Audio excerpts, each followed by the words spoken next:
Hi, everybody. Welcome back to another edition of VCTV. I'm your host, Kyle Ellicott. We've got a fun episode as always today. We have a full panel to talk about something very important, and that is impact investing and social responsibility. What you need to know and what you need to understand if you're looking to make investments or building in this space. Well, guess what? We've got some of the best and the brightest from around the world who have joined us to share just that information today. Big thank you to the LaToken team and to Maria and Hasmik for making today's episode possible, as we couldn't do it without them. Make sure to check out the archive of VCTV on LaToken.com to hear from today's speakers and all speakers of the VCTV family. With that, I'm your host, Kyle Ellicott. Let's go ahead and jump into quick introductions. As again, we've got a full house today. Gary Fowler, the Grandmaster of Artificial Intelligence himself, ladies and gentlemen. It's good to see you here, Kyle, and it was good to meet you in person a week ago or so. My name's Gary Fowler. I'm a serial entrepreneur and investor. I love artificial intelligence and quantum computing and cybersecurity. I've done 17 companies, been involved in 2 unicorns, Click Software, which was sold to Salesforce for $1.35 billion about less than 3 years ago, and also Eva.ai, an AI HR tech company. We curate companies from around the world. We believe that intellectual capacity is evenly spread, but opportunities aren't. I'm the CEO and co-founder of GSD Venture Studios, a premier AI and quantum venture studio located in Silicon Valley. And that's where I am. Thanks, Kyle. Wonderful. Thank you. Wendy Diamond, welcome back to the show. Big day for you today and all this week. You've got a lot going on. Tell us who you are, what you're doing for those who may not know you. Okay, I'm Wendy Diamond. This is my favorite topic. I'm a social entrepreneur my entire life. I don't do anything that is not going to make a positive impact in this world. I am a limited partner in 4 funds, 3 of which are in the crypto blockchain space that have all been like 500, 600 times X in the last a year and a half. And then also Earth First Food Ventures, which is in investing in cell agriculture and plant-based, et cetera. I'm also in about 20 startups. I love supporting women, and everything I do is making a positive imprint in this world. Thank you. Absolutely, and wonderful. Harsh, welcome back as well. Thank you, Wendy. Harsh, a little intro and a little background. Hey Kyle, glad to be back. My name is Harsh Shethia. I'm a venture partner with our ventures and a founder of Startup Hackers. I essentially help early stage startups to kind of hit the ground running. We have a very successful Facebook group of 900 startup founders, and we are growing every since and helping them at the early stages. Currently, I'm primarily working with two startups right now, primarily in the clean tech space. So that's why today's panel makes absolute sense, because I believe climate change is going to be the biggest problem for the coming future decades. And one of them, I'm helping them raise a Series A and about $1 million for another company. So looking forward to an amazing discussion. Thank you. Absolutely wonderful. Thank you as well. Amit, welcome back to the show as well. A little intro, a little background for everybody. Thanks, Kyle, and thanks for your kind words in the beginning. Look, guys, I run an impact fund. So I run a venture capital fund called Grover and Company Impact Ventures. It's a $50 million impact fund domiciled in Dubai. The purpose of the fund is to invest in alternative proteins and alternative dairy food ecosystem globally. We operate out of New Zealand, Australia, Dubai, and London, and very soon to be in Singapore as well. That's what I do. The idea behind the impact fund is to drive 3 areas. Number 1, reduce greenhouse gas emissions. Number 2, empower women and bootstrap women entrepreneurs. And number 3, look at aspects of food security and sustainable supply chains and systems in the food sector. I and my leadership team being combined 123 years of experience, which is gained from some of the largest multinational companies in the world that we've been involved in our careers, as well as I've been a serial entrepreneur. So I hope to get 26 years of my experience in 15 markets, helping some of these companies that we are investing in grow and go places. So that's about me. Incredible. Welcome, welcome. Jason, next up, a little intro, a little background for everybody. Yeah, well, thank you for having me back. This is always enjoyable. My name is Jason Jacobsohn, managing partner of Propellant Ventures. We are about bold investing and empowering the future with companies that are really going to make an impact on different industries. We're looking to invest in the Midwest, in the U.S., in B2B industries such as health tech, fintech, edtech, supply chain, and future of work. So some of our investments definitely will be impact investments. We're investing in an edtech business pretty soon that is a social impact business. Personally, I've been involved with the Founder Institute, which is the world's largest pre-seed accelerator. I launched the Chicago chapter 10 years ago. So we're helping people launch companies in a lot of different industries. So I've been very active in the community for over 20 years. So happy to be here. Wonderful. Tons of experience so far on this panel for everybody. Everyone, let's just jump right into today's topic. There's a number of industries that you all individually and collectively focus on that all funnel back up into impact and making an impact in some way, shape, or form. However, when most people talk about impact investing and social responsibility, I feel like it gets a little clouded as to what that means, and the fact that there are good companies out there that you can invest in, and as an investor, not only see something that you believe in thrive and succeed, but also a return on investment in many different ways. So we'd love to hear from each of you, kind of your views on impact investing and where things are, whether that be from education, Jason, whether that be from global expansion, Gary and Amit, or even food and health and otherwise, Wendy and Harsh. So I'll let you pick that topic, but yeah, talk to us a little bit about what you're seeing overall. Gary, let's kick it off with you. Yeah, so from our standpoint, we're really blessed. We have one of the board members of the NAACP. Lamel McMorris is on my board. We spent a lot of time in Africa, Kyle. And one of the things as I said, we believe that intellectual capacity is evenly spread, but opportunities aren't. We go to Nigeria, Ghana, Zambia, Kenya, all through Africa, including North Africa, Egypt, etc. So we work with founders, and our focus is on artificial intelligence and quantum. And quite frankly, we found a lot of companies. We believe by curating those kind of companies, we can create jobs, we can create opportunities for them to be able to help their families, to make the world a little bit more connected, better place, and to really, mine for opportunities where other people aren't. A lot of people forget there are 1.3 billion people in Africa and growing, with one of the largest populations under 30 in the world. So our thing is to be able to help. Of course, we work with female entrepreneurs. In the past, through my accelerators, et cetera, I've given scholarships out to female entrepreneurs from around the world to really curate them. We work with, the disadvantaged, the disabled in Russia, all over. Anybody that needs a little help. And it's not about entitlement. It's about creating opportunities for everybody. It's just we look for people that are overlooked to be able to curate them. So that's where we are. And we're looking for companies out there today that fit the bill, female entrepreneurs, people from different backgrounds and cultures. Step out, we're interested. And Gary, just as a quick follow-up, artificial intelligence, it's an area of technology you focus very heavily on. How have you seen AI or artificial intelligence applied to some of the areas that we've all kind of mentioned that we focus on around impact, if you could for a moment? Yeah. The population of planet Earth is 8.1 billion, growing to 13 billion by the end of the century. By 2050, we're going to have to double the amount of food on the planet to be able to feed everybody. At the same time, 26% of the emissions are created by livestock. So we need to look at things like plant-based food. Let's look at this century and then look forward when we have, forecast at the end of the next century, 18 billion. So we've got to get a whole lot more out of a whole lot less. And at the same time, with global warming coming on, the temperatures could go up 4 degrees. So what we believe is that using the Internet of Things for Farming 4.0, being able to make more production, optimized yield, more plant-based food, we're going to be able to be sustainable across the board.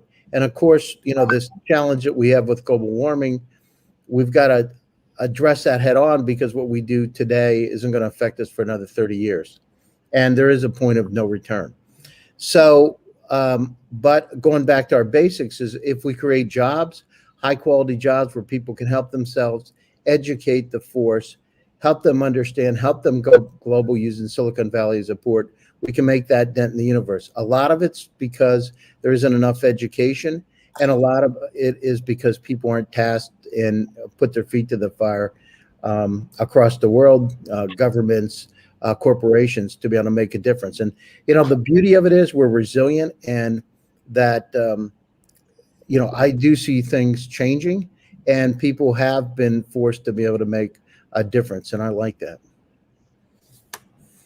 Absolutely. And you mentioned food, which I want to transition over to you, Wendy. I mean, talk to us about some of the efforts you've seen around food and pets, and why you've chosen these industries in particular from an impact perspective, and how others should be looking at them as opportunities, not just from an investment standpoint, but if they're looking to get involved and may not understand where to begin in those areas.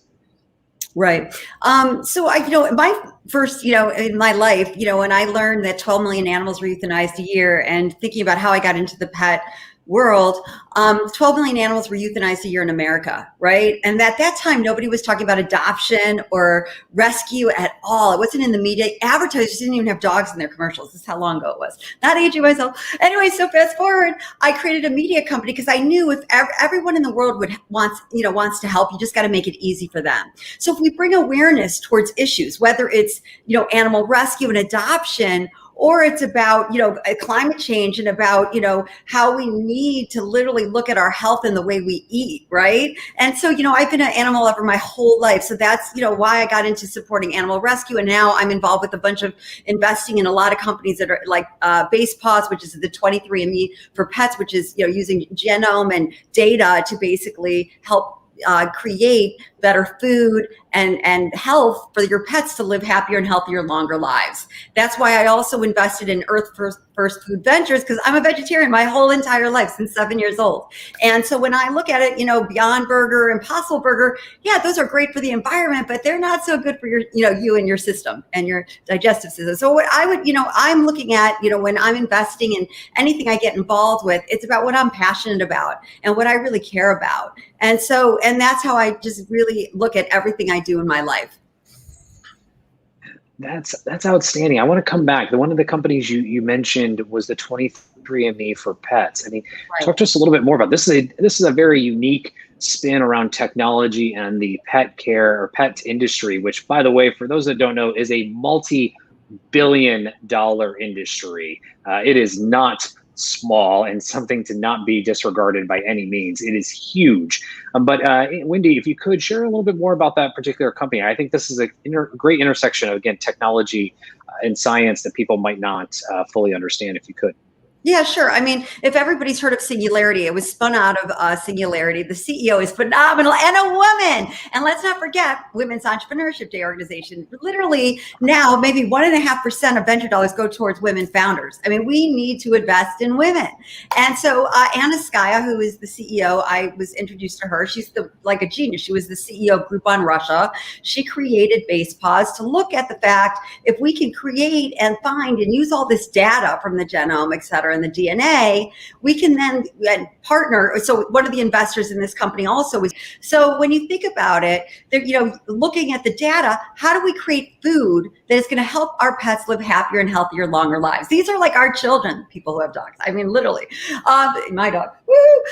So, for me, looking at, what's going on in the world, I think you've got to look at these entrepreneurs, and I especially like to focus on women because, of my foundation, Women's Entrepreneurship Day organization, we're in 144 countries to empower women in business to alleviate poverty, and to economically empower them is probably the key to alleviating poverty. And so that's why I just kind of say, when people are investing, really figure out what you're really passionate about. It could be health, and that's one of the reasons also why I got into BasePaws, because I think it's very important.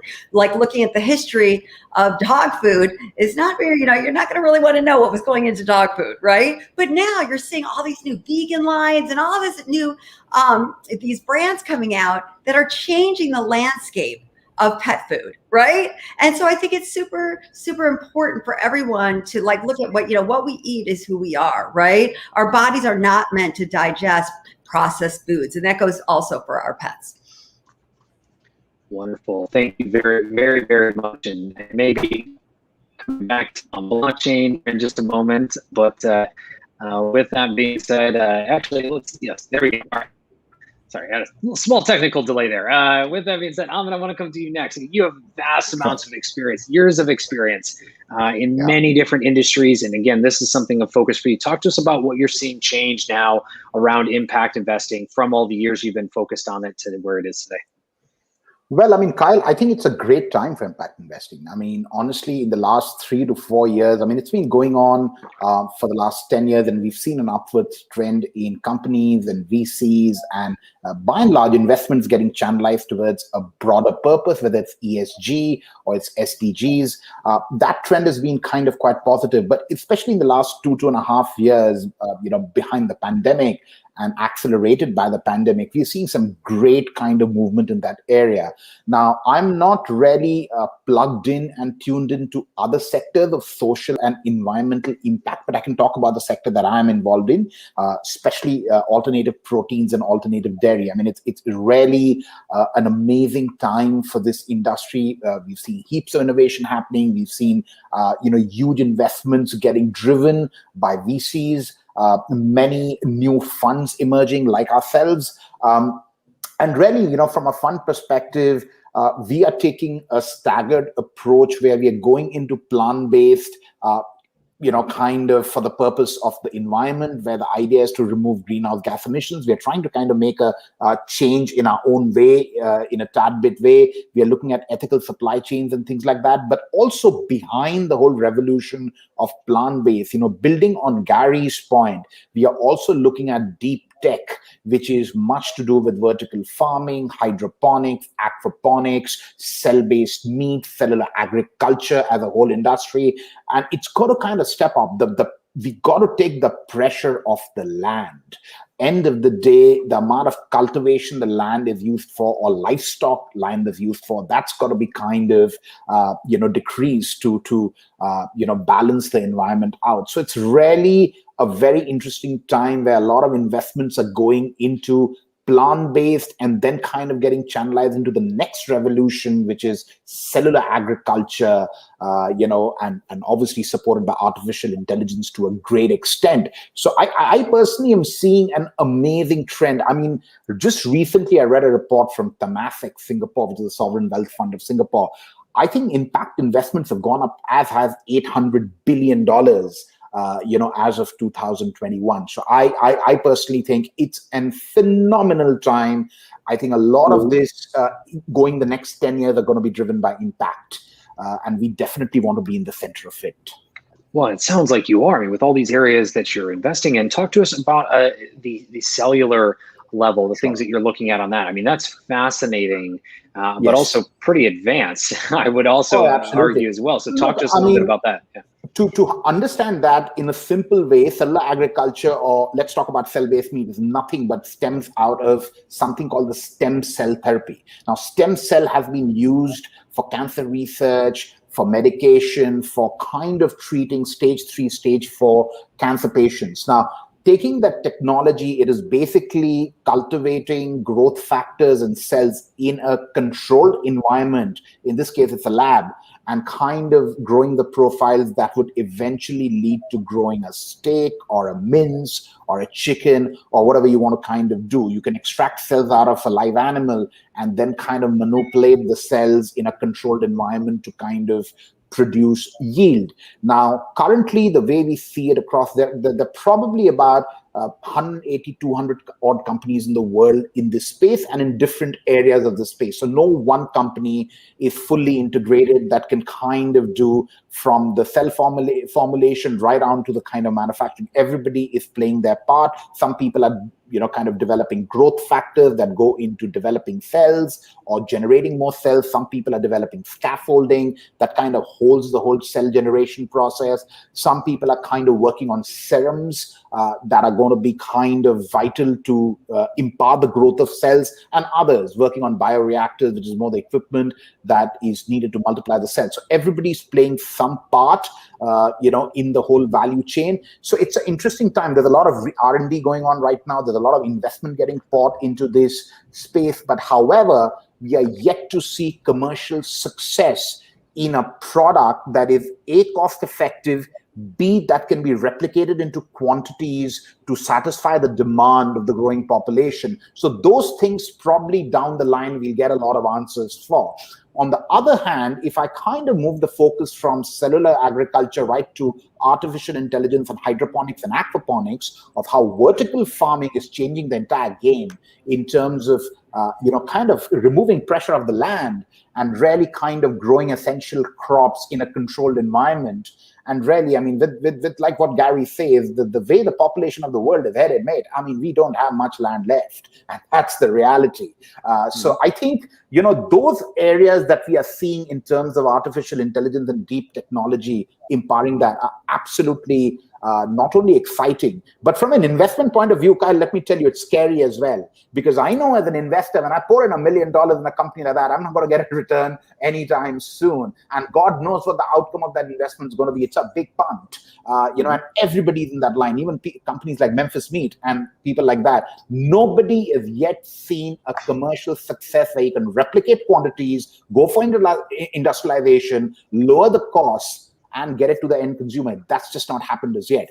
But hopefully it's going to happen. Otherwise, we are all kind of, pardon my French, quite screwed with our investors. So we hope that happens. It was great French, by the way, but also I tease, yet is the key word. Y-E-T, yet. I mean, the fact that hasn't happened yet, to be determined. We've seen this acceleration that we've all talked about here on VCTV for the last year of things that we did not believe would be here yet that are now here over the last 12, almost 16, 18 months. So we're coming. And speaking of yet, in this growing mass population and all this that we're talking about, Jason, how are we going to educate? How are we going to focus on finance? What are we looking at from your perspective, as an investor in the Midwest of the United States, looking at all these different type of industries that we have mentioned previously? What are you seeing from an impact side that has you so bullish as an investor, but also maybe a little bearish and kind of looking at where we need to focus a little more?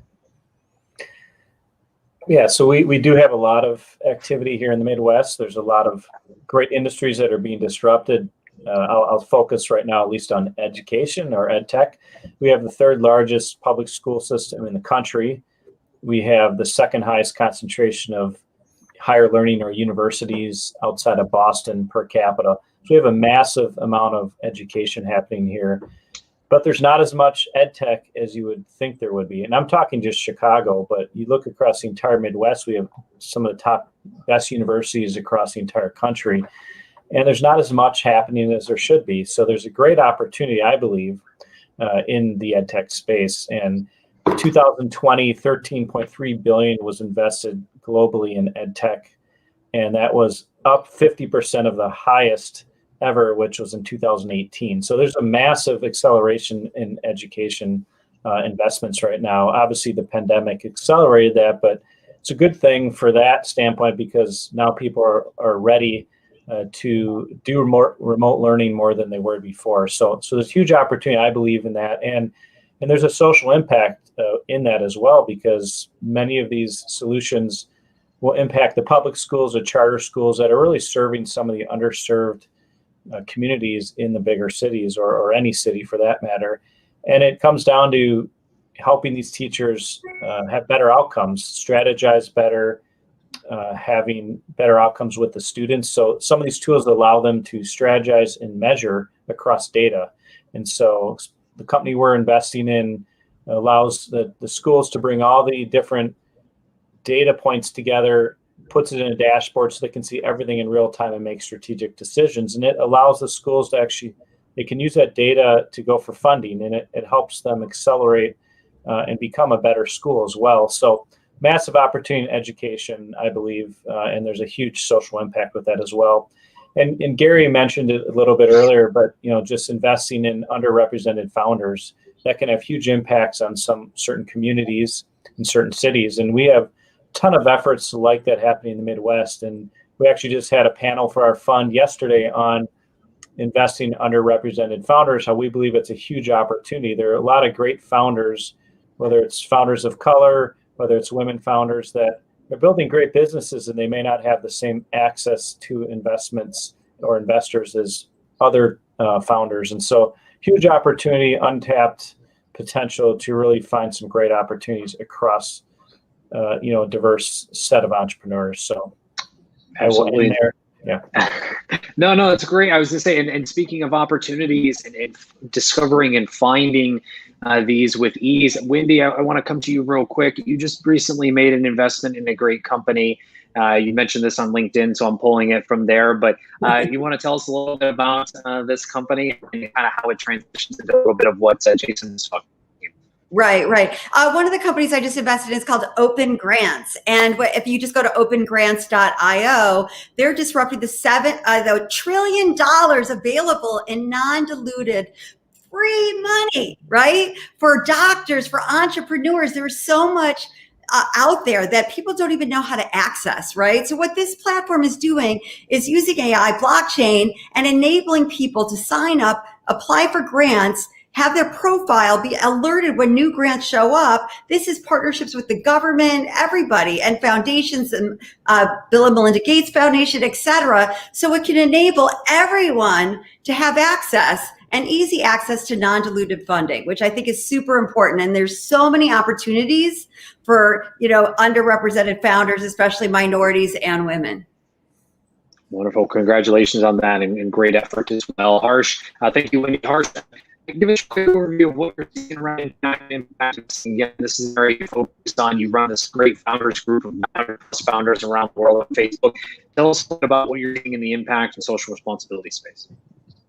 Got it. So right now I'm actually working in the EV and the clean tech space a lot, right? In India, EV is absolutely booming, and the kind of growth that we are seeing, it's absolutely staggering, right? We already have EV bikes and all that.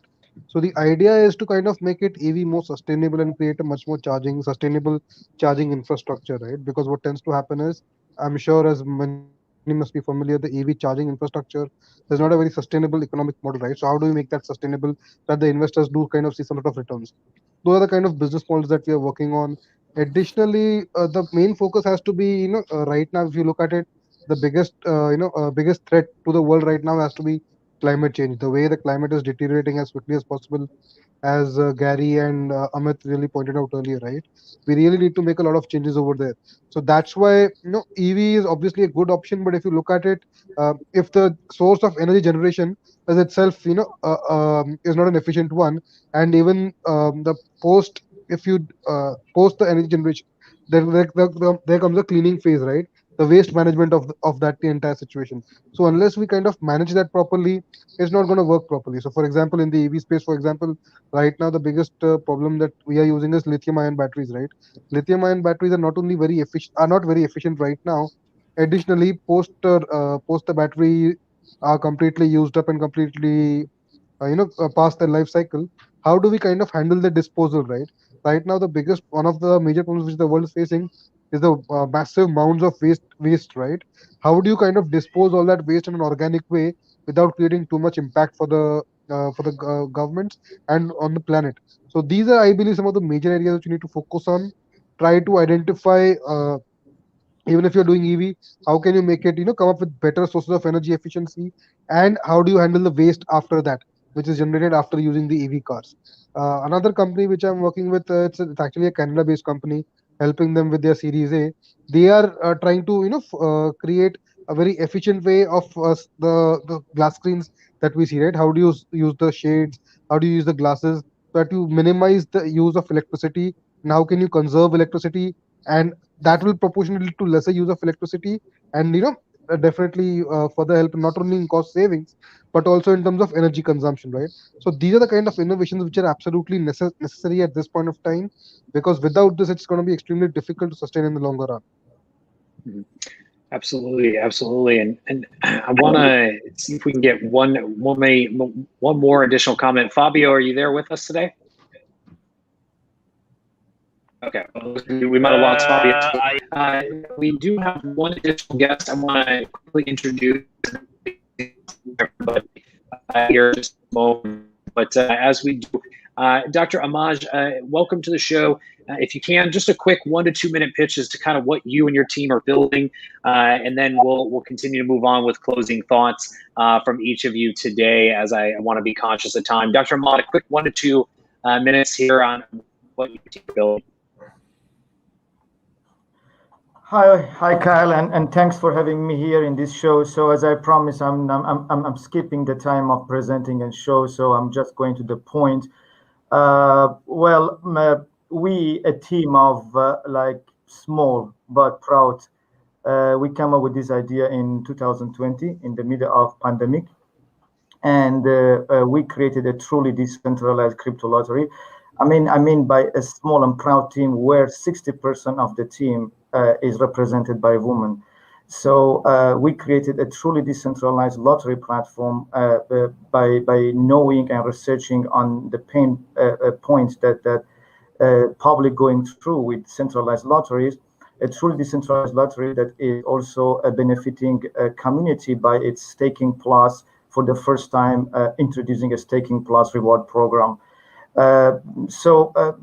I mean, the ultimate goal of the blockchain is the mass adoption, and it's not going to happen by replacing the existing rules with new one, right?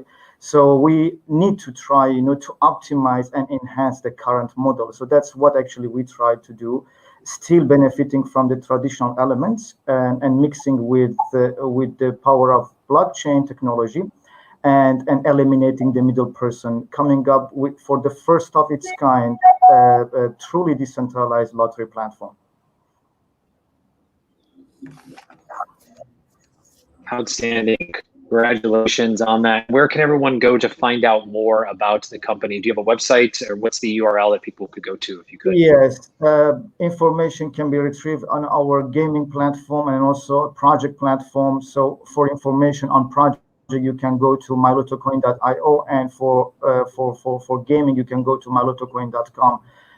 With the handler of LaToken, you can also have the access to our official social medias, Twitter, LinkedIn, Telegram, to name a few. Wonderful. My LaToken, for those tuning in, thank you very much, Dr. Amaj. Really appreciate it. Wendy, I want to come to you for closing thoughts. Any feedback from Dr. Amaj, but also closing thoughts. What else has you excited about Impact? Anything that you want those out there to know on how to get started if they haven't made some kind of impact-based investment? And then, of course, be fun. Right. Doctor, I would love to see it. I know a lot about lottery.com, and I know that whole, industry. Actually, funny enough, a friend of mine is married to somebody that's on the board of a lot of those for the governments. But anyways, fast forward, I'm just excited. I'm just excited about life. I see what's happening in this world. I see positive changes. I see Unilever. I see Purina. I see all these big companies coming in and investing in and fighting climate change and companies and creating incubators. I see all the big funds every day. I'm meeting with funds, whether it's BlackRock, whether it's Goldman Sachs, that are all investing real huge money, billions of dollars into this space. So I think I see positive things happening, whether it's for people who are, entrepreneurs at seed stage or Series B or whatever it might be. I feel like there's a lot of opportunity. I'm very excited to see the future, and definitely interested in anything that I can, you can just find me at wendydiamond.com, and you can see all the companies I've invested in and all the funds I've invested in, and my social media as well. Thank you, Wendy. Thank you. Thank you. Thank you very much, Wendy. Harsh, quick closing thoughts. Where can you be found? Hey, Dr. Amaj, glad to hear your pitch. Being a part of fintech space sounds really interesting. Would love to figure out, how we can help you out.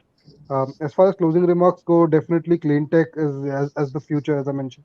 Obviously, we are seeing a lot of investments over there, but still a lot of R&D needs to be done and a lot of ground level work needs to be done, right? So the fact that Wendy kind of pointed out opengrants.io seems like very opportune at this point of time, because a lot of these early R&D companies, mostly in the universities, right, they're looking for these kind of grants in the environmental space, and how they can come up with new just even the basic funding like $10,000 would go a long way in terms of building the product, right? So definitely it's a good opportunity, and that's what I believe a lot of startups need to look at in the future to kind of focus and to have a more sustainable future. And if anyone wants to reach me, they can feel free to reach me on LinkedIn, and I'll be happy to help out any way I can. Thank you so much. Thank you, Harsh. Jason. Yeah, thank you for your presentation. Fintech or blockchain, any of those types of industries are interesting to us. So, always happy to learn more. Yeah, similar to what Wendy said, I'm very opportunistic about the future. There are many efforts underway to have more of an impact on whether it's underrepresented founders or just areas that didn't have as much investment. So there's an acceleration of all it. We're not going back at this point. So there's a lot of great things to come. Some big companies have been doing some things for a while, but they're doing more now, which is great to see, as Wendy mentioned. And I'm excited about the opportunities for the founders and, of course, the investors, for many of these game-changing companies and entrepreneurs. So I'm excited. And thank you for having me here. You can find me on LinkedIn, or my email is jason@propellant.vc. Wonderful. Thank you. Amit, closing thoughts, where can you be found? Look, I mean, like I said before, it's an exciting time, and just building on what Wendy said and everybody else said, it's going to be an amazing time for impact investment. We're already seeing that. Obviously from a food perspective, it's going to be an absolute rocket of a time. As far as we go, I can be found easily on LinkedIn. I think LinkedIn is by far the easiest way to kind of get to me and contact me. So anybody who wants to kind of talk about a venture, or just generally about plant-based or cellular agriculture, ping me on LinkedIn. Awesome. Thank you. Last but not least, Mr. Fowler, Grandmaster of Artificial Intelligence. The closing thoughts, where can you be found? Yeah, sure. Thanks, Kyle. Each one of us here can make our own little dent in the universe, and impact covers a wide variety of topics, from food to global warming, etc. But each one of us can make a difference. So, the key is, do the right thing. It's not about entitlement. It's about opportunities where everybody wins. I found that works the best. I'm particularly interested in all areas that involve artificial intelligence. As I said, we're working a lot with Africa, with the underserved in the U.S. also. You can reach me, Gary Fowler, on LinkedIn or Twitter. And I have a show today. I have the former Chief Security Officer at Apple at 10 o'clock, and we're going to be talking about ransomware. So if you get a chance, tune in. It's our friend Raghu from VCTV is going to be there co-hosting it with me, but we're going to focus on ransomware. Wonderful. Everyone, thank you very much for your thoughts and insights around impact investing and social responsibility, and for your time today here on VCTV to share those insights and directions to where we're going today and here in the future as well. To our audience, thank you so much for tuning in. If you like what you heard, make sure you click subscribe, like, and share today's episode, and also check out the archive on LaToken.com. Again, a big thank you to the LaToken team and to Maria and Hasmik for making today's episode possible. I'm your host, Kyle Ellicott. Please do reach out to myself and all of our outstanding panelists today on LinkedIn, Twitter, and all the social media. Respectfully, we'd love to hear from you, but please make sure to add context where you heard us, where you met us, and what you would like to continue the conversation about, so we can make it effective for everybody. With that, everyone have a wonderful day, and we'll see you back here tomorrow with more VCTV. Take care, everybody. Bye-bye.